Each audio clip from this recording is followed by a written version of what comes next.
passage and read the passage and answer the following questions. Reading is one of the most effective ways to acquire knowledge. Reading क्या है?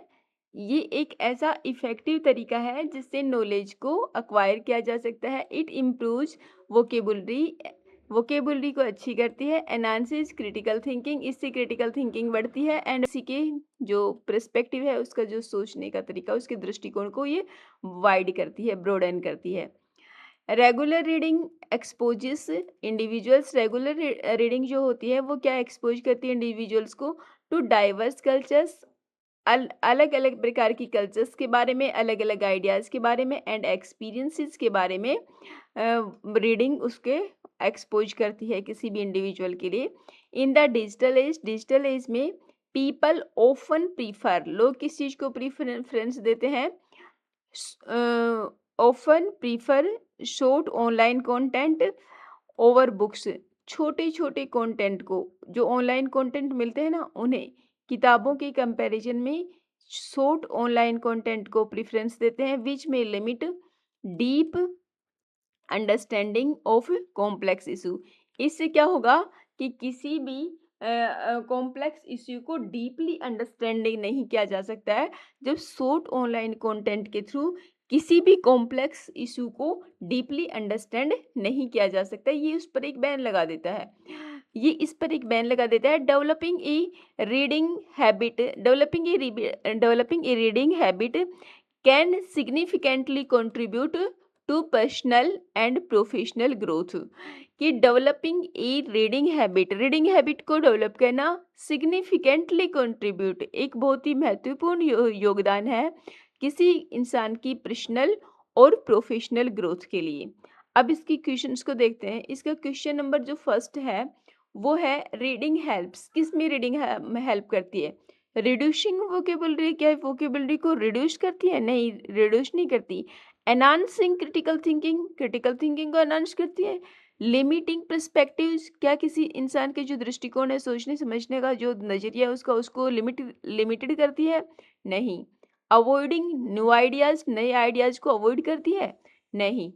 Reading help करती है enhances critical thinking को enhance करने में.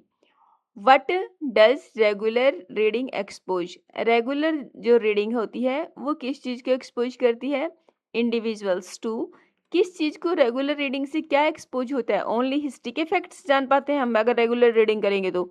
Only scientific knowledge, केवल scientific knowledge gain करेंगे. Diverse cultures and ideas, अलग अलग कल्चर्स के बारे में, अलग अलग आइडियाज़ के बारे में हम जानेंगे अगर रेगुलर रीडिंग करेंगे तो और ओनली लिटरेचर के बारे में जानेंगे. What is the right answer? तो इसका राइट आंसर होगा what does regular reading expose individuals to. जो रेगुलर रीडिंग है इंडिविजुअल्स की, वो किस चीज़ को वो करती है, किस चीज़ को एक्सपोज करती है? Cultures and ideas. Option C is right. इससे क्या है, वो इंसान डाइवर्स, अलग अलग प्रकार की कल्चर्स के बारे में, अलग अलग आइडियाज़ के बारे में जान पाएगा, समझ पाएगा. नेक्स्ट क्वेश्चन है third. According to the passage short online content. जो शॉर्ट ऑनलाइन कंटेंट होता है वो क्या करता है? Improve concentration. क्या शॉर्ट ऑनलाइन कंटेंट से किसी का कंसंट्रेशन इम्प्रूव हो सकता है? नहीं. तो ये तो आंसर हो नहीं सकता. Limit deep understanding. क्या शॉर्ट ऑनलाइन कंटेंट है वो डीप अंडरस्टैंडिंग को लिमिट कर देता है? थर्ड है रिप्लेस बुक्स को एंटायरली रिप्लेस कर देता है. Increase reading habit. क्या इससे रीडिंग हैबिट इंक्रीज होती है? नहीं. ऑप्शन बी इसमें जो राइट आंसर होगा, लिमिट कर देता है ये. किसको? डीप अंडरस्टैंडिंग को. ऑनलाइन शॉर्ट कंटेंट पढ़ के हम किसी टॉपिक के बारे में जान तो सकते हैं, लेकिन उसकी डीप अंडरस्टैंडिंग के लिए हमें बुक्स ही पढ़नी होंगी.